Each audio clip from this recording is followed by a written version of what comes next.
welcome back to my channel. So I'm going to talk a little bit about CD rates, CDs, current rates, and when it might be smart to open a new account for a high yield savings or CD. Some questions I have here are, when does it make sense for someone to open an account with another bank just for a high CD rate? Well, it makes sense when your bank, your regular bank, is not offering as competitive as a rate as another bank.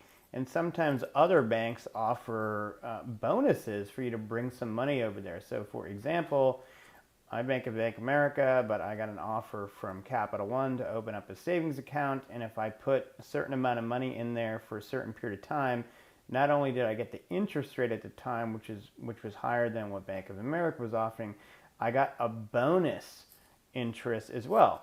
So I did it, and then I ended up keeping the money in there for a period of time, just collecting interest because it was a good rate. So that was an example, from my personal finances where I opened an account in another bank. Generally, I don't like to make doing personal financial banking more difficult, and I always discourage people from having too many accounts because it just makes doing your finances more difficult and cumbersome, and then you are less willing to spend the time paying attention to them because it's just too much to track. So generally I recommend keeping it simple, but if you can make some extra money for doing a few simple steps, why not?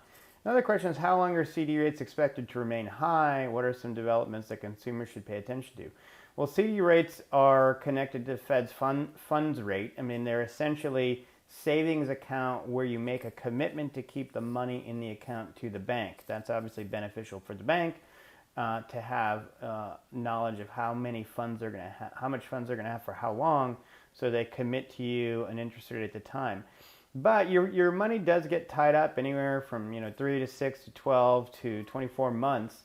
And that may or may not work for you. So it has to be money that you're willing to tie up for 6 to 24 months, say, and not need to have access to. But that will get you the guaranteed rate that they're offering today.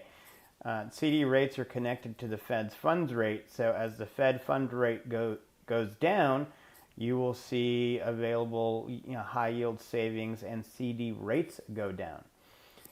It's seeming right now that the Fed, and this is September 2024, obviously we just had a 0.5 point rate cut. People are optimistic the Fed might lower rates again before the end of the year because inflation's under control, and there's a little concern and sensitivity about the economy and the job market, and want to keep that strong. So if you have money that you don't want to put in long-term investments, but you're not going to need immediately, then I think a CD might be a good way to go. And if you can only get 3.5% at one bank and 4.5% in another, that might be worth doing if the amount is large enough also. I mean, I wouldn't do it for like $1,000 because you got to do a bunch of steps and transfer money and all this and that, and maybe even pay some wire fees, and a point on $1,000 is $10. But if it's 50,000 or 100,000 and you're going to have it tied up for a year and it's a point difference, well, that might be worth $500 or $1,000. So that might be worth taking those extra steps. For consumers who are considering opening a CD now to lock in a high yield, what are some factors they should consider before proceeding? Well, like I said, if it's a small amount of money, you're going to have to take the actual legwork to get the money out of your bank into their bank. You might be paying wire or ACH fees depending on what bank you use. And if it's a small amount of money and the rate difference from the new bank to your bank is a point, you might end up costing you money to go to the other bank. So I think the amount you're going to move has to be high enough to make it worth your time and to exceed any fees to move the money. When does it make sense to pick a money market account over a CD?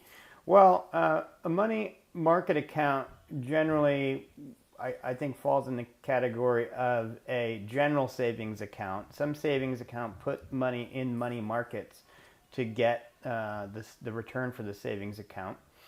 And, a regular savings account is flexible. You can take the money in and out without issue. With a CD, you're supposed to lock up the money for a period of time in order to guarantee the higher rate. So you want to make sure that you're really not going to need any of the money you're putting in the CD for the period of time you're putting it in.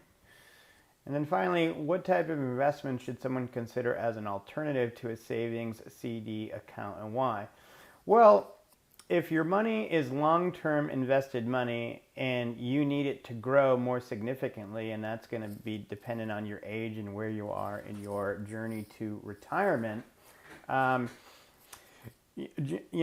even a high-yield savings account probably isn't going to produce enough return to get you where you want to go. So if it's long-term investable money, and when I say that 5+ year timeline, you're not going to need it, you probably want to have it in the stock market.